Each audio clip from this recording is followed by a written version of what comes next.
Good day and welcome back to another DBZ Dokkan video. In this video, we're going to be taking a look at my good friend Demon King's Great Wish, Demon King Piccolo, and how good he is as a free-to-play unit at 100%. Now, the speculation is that he'll get an easy A. They usually do a guaranteed easy A of the anniversary unit. However, Piccolo is very good as is, and because of that, I'm not saying it's guaranteed that he won't get one. But because of that, because there's no tickets tied to his Easy A, it makes me feel like they won't Easy A him. I hope they don't, because I do think he's really good as is, and I'm hoping that they leave his Easy A for a later date, even if it's just 6 months down the line, because it'll give him more longevity actually. So let's talk about Demon King Piccolo Elder. So he's got 3 states actually. He's got his base state, his standby state, and his eventual youthful rejuvenation. In his basic state, he greatly raises attack for 1 turn, greatly raises attack and defense on this 18 key. He gives extreme class allies 50% attack and defense and an additional 10% for those who are demonic power. He gets 1 key per key sphere. He gets attack and defense of 100% when attacking. Per demonic power category ally or extreme class ally on the team, he gets attack and defense of 20% when attacking up to 100. When all allies in the same turn are demonic power or extreme, he guards all attacks, and as the third attacker, he has a high chance of evasion. He can use his standby skill, standbys for 4 turns, during which 7 Dragon Balls appear, and the charge count increases by 1. This can be activated from the 3rd turn if you have demonic power category characters or all allies are extreme, otherwise it starts from the 5th. Demonic Ways, Revival, Incredible Adventure, Guidance to Dragon Ball Nightmare, sharing the limit legendary power as link sets.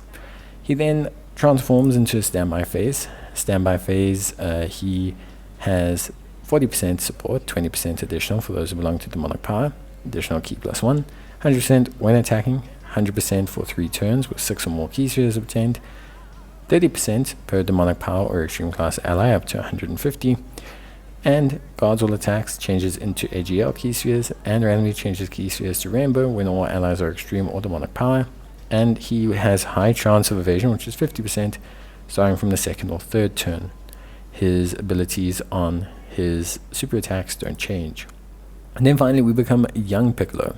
The big change here is he massively raises attack and defense on his 18 key. He has attack and defense of 150%, is a 30% attack and defense support, and an extra 30% for characters belong to demonic power. An additional key plus 1 per key sphere, guards all attacks, into AGL key spheres, randomly creates rainbow key spheres, high chance of evasion, or unconditional this time. When attacking, he gets 150% attack and defense, and per demonic power category ally on the team, he will get up to 200% attack and defense, with 40% per ally, also counts if they're extreme. And when there's a superclass enemy, he performs a guaranteed critical hit, but more impressively gives his allies 66% crit chance with 6 or more key spheres obtained. Because of how he works in all his base states, and because of the fact that his main form of defense is evasion, I highly suggest you give him evasion. You'll see mine has additional evasion. This is largely because I built him before he got his LR Awakening, so I was kind of speculating, but it seems to have worked out for me. I would give him full evasion gear from this point onwards, to give him like 20 evasion and kind of max out that additional where it's at. So I would definitely prioritize evasion, evasion, evasion. One really cool thing is that he gets his own EX skill orbs from his story event, so you can actually get some really high powered skill orbs. We're talking like literally how can I say, like level 9 equips, like level 9 defensive equips, level 3 evasion equips and bronze slots, level 6 level 5 defense and evasion equips, all really good stuff, so really solid. As a unit, look, where he shines the most is as a support, so this is definitely a support first unit. What happens is as you transform, he slowly becomes less of a extreme support and more of a demonic power support, but he's still pretty good. I mean, even at his max, he's 30% attack and defense support for demonic power, or 60% for them, 30% for extreme class. Like, he's always a good support the whole way through, and that's his functionality. He is a support unit. His role is to provide attack and defense through rotation, and eventually to provide huge crit boost. A lot of that is really good about him. But I think what skirted over the most is that he gives extreme class allies 66% crit hit chance with 6 or more key spheres obtained. So this is really quite impressive. Obviously it's only against a super class enemy, but it's very good. Like that ability to just absolutely essentially guarantee a full rotation of crit, even with him in the 3rd slot, because this is the moment he obtains 6 orbs. So it's not on his super or anything like that. As long as he gets 6 orbs, and remember he's a double orb changer, a rainbow and a AGL orb generator, he will be able to basically guarantee your rotation gets crits. And considering he's also giving them 30% support, maybe even 60% at that point, is very, very good. Not to mention he himself can hit like a truck. I mean, 30 million you're about to see him hit here. So for me, I think he's definitely the best free-to-play unit we've ever had. Should be for the 10th anniversary. Look, his lead I'm not too convinced on. I know it will go up with his EZA, but demonic power is a very lacking category. But the fact that he is linked to having extreme units or demonic power makes him very usable. Because a lot of the teams you want to run him on will be extreme teams. That support functionality is absolutely crucial. The evasion means that he's going to be pretty solid for hard events. His defense goes up a lot as well on super. Like you'll see 300k or 270k and you'll think, ooh, yeah, is that enough? It's enough.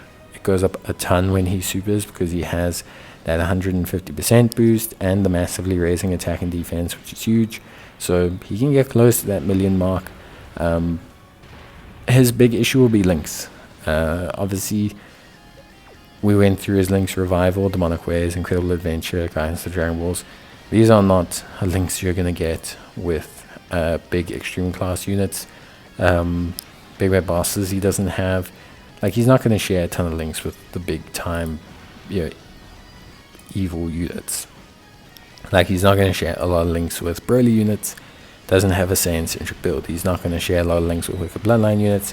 Doesn't have, that big red bosses type of thing. Not going to share a lot of links with Martian units. No big red bosses, no Fear and Faith, no Martian, no Metamorphosis. He's not going to share links with any unit like that. But where he does thrive is as a floating support. That floating orb-changing support with good evasion, good levels of defense after super, nice ability to boost your team with a 30% attack and defense and a additional 30% for demonic power. And you also get that crit chance boost, which for me is huge. It makes him immediately from oh, that's a cool free-to-play unit I probably won't run, to oh, that's a cool free-to-play unit that I really will consider running because of how powerful that ability is. Plus, not to mention, if you give him all the right equips, yes, he 100% will be solid defensively. All that additional evasion, functionality, and everything is really, really, really good. So, yeah, for me, I thought he was excellent. I think he's excellent. I think he's really good. Like I mentioned, the only issue is links, and I think because of the level of support he provides elsewhere, I don't think it's a huge problem. Obviously, preferably in life, you would wish that he didn't have that issue, but for me, it's not a major issue. I think for me, ultimately, I think he can work out really well. So I was very happy with his performance, very impressed with his performance as well. And yeah, I think overall a excellent free-to-play unit and an absolute Chad of a free-to-play unit as well. So I was very impressed, very happy. And yeah, if you don't have him, you should, because there are tons of thanks tickets. But if you wanted to know what he's like, should I put orbs in him? Should I use him? Should I put effort into him? Should I try and incorporate him? Definitely. Look, he's going to be a little bit limited in terms of team and things like that. But I think ultimately he is very, very good. Excellent, actually, I would even say. And full power right now,